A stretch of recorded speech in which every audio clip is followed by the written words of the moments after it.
PT Bank Tabungan Negara Tbk secara resmi melepas unit usaha syariah dalam rapat umum pemegang saham luar biasa, Selasa, 18 November 2025, menjadi entitas baru bernama PT Bank Syariah Nasional. Keputusan ini menandai kelahiran satu bank syariah besar di Indonesia, sekaligus implementasi regulasi Otoritas Jasa Keuangan yang mewajibkan pemisahan unit syariah atas bank konvensional tertentu. Dalam RUU PSLB BTN, para pemegang saham menyetujui pengalihan seluruh hak dan kewajiban UUS BTN ke BSN, pembubaran Dewan Pengawas Syariah UUS BTN, serta pengunduran diri anggota DPS pada tanggal efektif pemisahan. Proses alih ini akan diteruskan melalui RUU PSBSN yang dijadwalkan pada 19 November 2025. Adapun tanggal efektif operasional BSN ditargetkan pada 15 Desember 2025. Direktur Utama BTN, Nixon LP Napitupulu, menyampaikan melalui RUU PS ini, BTN akan mengalihkan hak dan kewajiban UUS BTN kepada BSN sebagai tahap krusial dari spin-off. Setelah pemisahan, BSN akan memiliki modal inti sebesar Rp6,379 triliun, menjadikannya termasuk dalam kategori KBMI 2. Struktur kepemilikan menyatakan BTN sebagai pemegang saham mayoritas dengan kepemilikan 99,99973%, sementara sisanya dipegang oleh Balai Harta Peninggalan Jakarta sebanyak 0,00027%. Nixon menyatakan, modal inti tersebut diarahkan untuk menjaga rasio kecukupan modal atau capital adequacy ratio di kisaran 18-20%. Tujuannya agar BSN dapat beroperasi dengan pondasi permodalan yang kuat. Sebelum dipisahkan, UUS BTN mencatat pertumbuhan yang signifikan.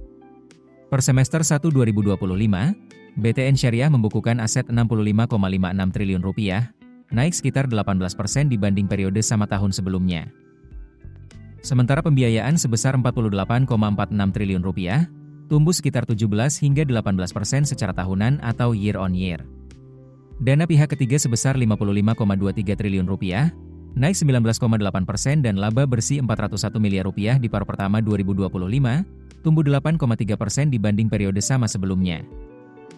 Selain itu, dalam pengumuman resmi BTN, disebut bahwa BSN menargetkan pertumbuhan aset hingga mendekati Rp200 triliun dalam jangka 5 tahun setelah spin-off.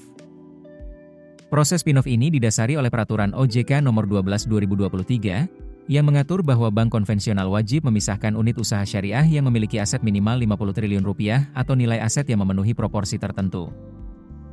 Terkait rencana ini, OJK memberikan persetujuan terhadap penggunaan izin usaha Bank Victoria Syariah untuk menjadi BSN.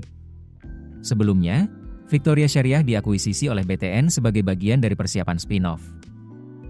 Kepala Eksekutif Pengawas Perbankan OJK, Dian Ediana Rae, menyatakan spin-off UUS BTN adalah bagian dari upaya memperkuat struktur industri perbankan syariah. Ia menyebut bahwa spin-off bertujuan mendorong UUS melakukan pengembangan dan penyesuaian proses bisnis, termasuk penguatan aspek kelembagaan. Keputusan bisnis terbaik datang dari data, bukan tebakan. Mudah berlangganan Business Insight dengan subscribe with Google.